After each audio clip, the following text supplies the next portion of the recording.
Welcome to my recap of Cobra Kai Season 4, Episode 1, Let's Begin. I'm Ken Cole, and if you're a fan of Cobra Kai and the Karate Kid, you've come to the right place. And if you enjoy watching Terry Silver and Tom Cole on Cobra Kai, be sure to check out Cobra Cole, the epic team-up between me, Ken Cole, and David Chatra, who plays Tom Cole on Cobra Kai. If you like Cobra Kai, you won't want to miss Cobra Cole, and you can watch it right now. Now, let's recap Episode 1, Let's Begin. I'll start by giving an overview of what happens in the episode, then I'll give you my thoughts. Episode 1 opens at a seaside modern house, and we see Terry Silver among his works of art, playing classical piano, looking toward the ocean. Then there's a call on his cell phone from an unknown number. Terry picks up, and it's Kreese. It's the same call from the end of Season 3. Then Terry hangs up. So we're starting the season right from where Season 3 left off, and Terry doesn't want to talk to Kreese. Now we cut to Daniel and Johnny at Miyagi-Do with their joint Eagle Fang Miyagi dojos. And the two styles are not mixing well. Johnny wanting to strike first and be aggressive, while Daniel wants to be careful and thoughtful. So this sets up a theme for the season, with Johnny only caring about offense and Daniel wanting to fight defensively. We get funny moments with Johnny pushing the envelope on crazy, dangerous training. Cut to Cobra Kai. Tory's upset at Kyler and the other students for not training harder after the last fight. Robby arrives, but he goes right to the back because he's only using the dojo as a place to crash. Robby also tells Kreese he doesn't want to be used, and Kreese tries to convince Robby that he needs to be a champion and he should train with Cobra Kai. And he hints at a Cobra Kai team-up with someone. Daniel and Sam come home and set off the new alarm system. Amanda and a noticeably older Anthony LaRusso come running out. Amanda and Daniel break out the wine to talk about the break-in and the Cobra Kai threat to their family. Though Daniel is optimistic about working with Johnny to defeat Kreese, when Sam overhears Daniel calling her LaRusso 2.0, she doesn't look too happy. Johnny hosts Miguel's family with a homemade version of Chili's, complete with Ralph's salsa. An unaware Miguel goofs and says that Johnny was on a date with Allie, his long-lost love, which is a problem because Carmen hooked up with Johnny and the two were starting a relationship. In an awkward after-dinner conversation, Carmen tells Johnny that they should slow down. Then Kreese shows up at Terry's seaside house, and Terry is surprised to see him. Surprised and not too happy. It turns out Terry, now going by Terrence, is hosting an app lunch party for his girlfriend Cheyenne. Johnny and Daniel decide to train their students separately, and Hawk tries to move beyond his bad behavior toward Miyagi-Do and Eagle Fang without much success. Tory confronts Robby while he's bench pressing. She gets on to him for not joining Cobra Kai, and Robby comes back at Tory for breaking into Sam's house. Tory then digs in with some guilt trips to get Robby to fully join Cobra Kai. Back at Terry's pad, Kreese tells Cheyenne and her friends about their war history. Though Terry's friends are the soft, liberal arts types, including a surprise appearance by Kevin Allison from The State. Cheyenne is surprised to learn Terry was in the military. Terry never mentioned it, and Kreese passively mocks Terry's new friends.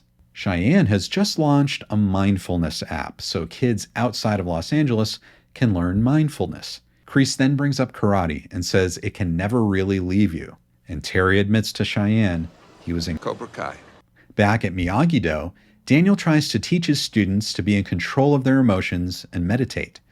Johnny, on the other hand, is yelling at his students with profanity, interrupting the meditation. Daniel and Johnny try to talk it out.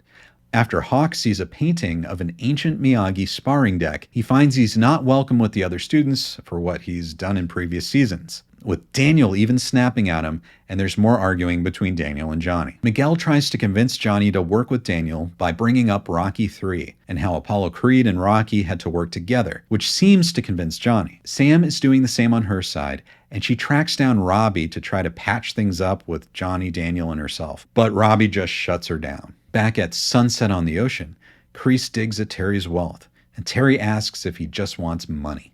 Then we learn that Kreese disappeared in the 80s, right before the two of them could finish what they started. Kreese said he was in a bad place back then, but he's back. Terry says he's doing just fine. And then Kreese tries to convince him that he's not fine. They started Cobra Kai to teach discipline and respect to the hippies who called Vietnam vets killers. Terry agrees that they made a difference. Kreese wants to make a difference again, but Danny Boy and Johnny have teamed up, and Terry can't believe it. It turns out Terry is aware that Johnny Lawrence was Kreese's champion. You're a champ, and LaRusso working together. So Kreese asks Terry to help teach Cobra Kai, and Terry says no. Then Terry tells his story, that in the 80s he came close to conquering the world, but he was hopped up on cocaine and revenge, and terrorized a teenager over a high school karate tournament. And he admits it was insane. Then he says he hit rock bottom after the tournament, but built himself back up with therapy and turned over a new leaf. Terry then tells Kreese that him disappearing was the best thing that ever happened to Terry. Kreese counters by saying that people expect old men to go off into the sunset, but at least he still has some fight left in him. Later, Johnny rehearses apologizing to Daniel before Daniel shows up at his door and apologizes first. They sit down over beers and try to hash things out, which for Daniel means that Johnny has to join Miyagi-Do, which doesn't go over well. So they argue and come to the realization that the team-up is not going to work. In Daniel's old car, Sam and Miguel agree that they haven't made progress getting things to work between the two dojos before they see Hawk going into the backyard with a sledgehammer. Cut to the Cobra Kai dojo, and Kyler and Tory walk into the dojo with Robby, dressed in his gi, ready to warm everyone up. When they balk, he says that if one person can land a hit, he'll leave. We get a nice fight scene with Robby using Miyagi-Do and techniques he learned from Daniel to defeat everyone. Nice camera work in these scenes. Tory eventually lands a hit, but as he's about to leave, she asks him to stay.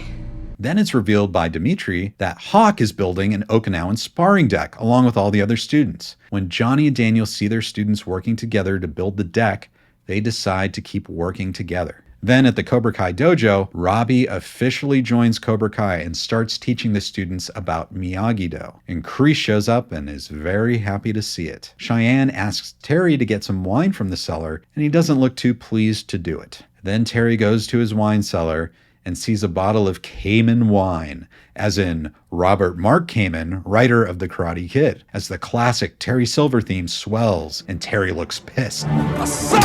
He kicks the wine into the painting, where the paint runs down like blood. Okay, so my thoughts on the episode. This is a fun episode picking up where season 3 left off. It moves fast, there are a lot of funny moments, some nice action, and a major new development. First up, this is the return of Terry Silver after 32, 33 years, and I'm a Terry Silver fan. Amazing opening sequence with him playing the piano. This is the kind of thing we might have seen in Karate Kid 3 if they had rounded out his character a bit more. This is always how I imagine Terry in his spare time, mastering the fine arts to calm his mind or help focus his devious plans. Of course, this is a different Terry than we've seen before. A much softer group of people that seem to be pretty aloof and out of touch. It's so nice that Cheyenne cares about the poor kids in places outside of Los Angeles, like Ohio, who don't get taught mindfulness in school. I'll get back to Terry in a minute. Lots of great action in this episode, stunt work and camera work. It seems like the production might have had a little more time this season to set up some interesting camera angles, like the overhead shot and slow-mo speed ramps. It's great to see Johnny and Daniel working together, and it produces a lot of funny scenes. And I'm not a romance buff, but the Tory-Robby matchup that's teased here seems to make way more sense than Robby and Sam ever did, and Peyton List and Tanner Buchanan seem to have good chemistry. And did you notice how many of the characters are trying to manipulate each other using guilt trips and passive-aggressive digs? Everyone's getting in on it. Tory. If you're gonna stay on defense, this isn't the right dojo for you. Robby. Well, then it looks like I get to be the first person to ever tell you this. You're not getting what you want. Sam. You know, I came here every day after you ran away, hoping that I would find you. Daniel. Light traffic today? What's that supposed to mean? And the worst offender is John Kreese. What nice new friends you have now, Terry. This is the no mercy battle to the death army guy, and he's laying it on thick. Nice view from up here. I guess you get what you pay for. Check this out. Please thank Cheyenne for the tofu.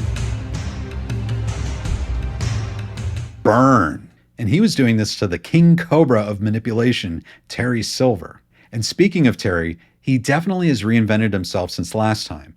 Different house, different friends, different look. I just want to point out that it'd be really easy to rely on Terry's classic look from Karate Kid 3, but Thomas Ian Griffith is so good as an actor, he's able to use this new look as a natural evolution of Terry. So the big thing everyone's been talking about is that Terry admits he was hopped up on cocaine during Karate Kid 3. And I think that's a nice wink at the audience, especially because people have always accused Terry Silver of being an over-the-top villain. And it definitely would have been realistic for a wealthy business tycoon in the 80s to be using cocaine. My only reservation or fear about this was that some of those things that made Terry a great villain in Karate Kid 3, on the series they could now say, well, that wasn't really Terry. That was just the cocaine talking. And then they'd go ahead and change the character. But is this going to happen in Cobra Kai Season 4? We'll have to watch the other episodes to find out. The big question on fans' minds was, what happened to Terry after the Karate Kid 3? He was this wealthy CEO of Dynatox, profiting off of toxic waste deals, bribing grand juries. Then he loses the All Valley tournament to Daniel and Miyagi. So did he try to start that chain of Cobra Kai dojos? Together, we are about to open a chain of Cobra Kai dojos. So now we get the answer. According to Terry, after the tournament, he hit rock bottom and went to therapy and turned his life around.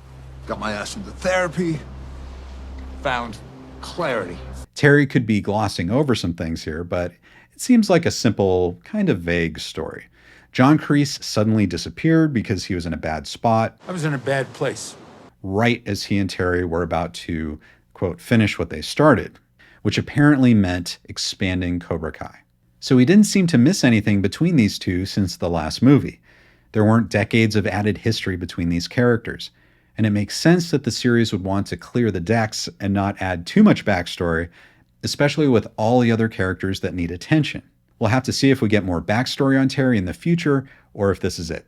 So what did I think of the new Terry? I liked him, and his style, and it makes sense that he would make big changes over the decades. Though it seems like whatever persona this is won't last, even the relationship with Cheyenne.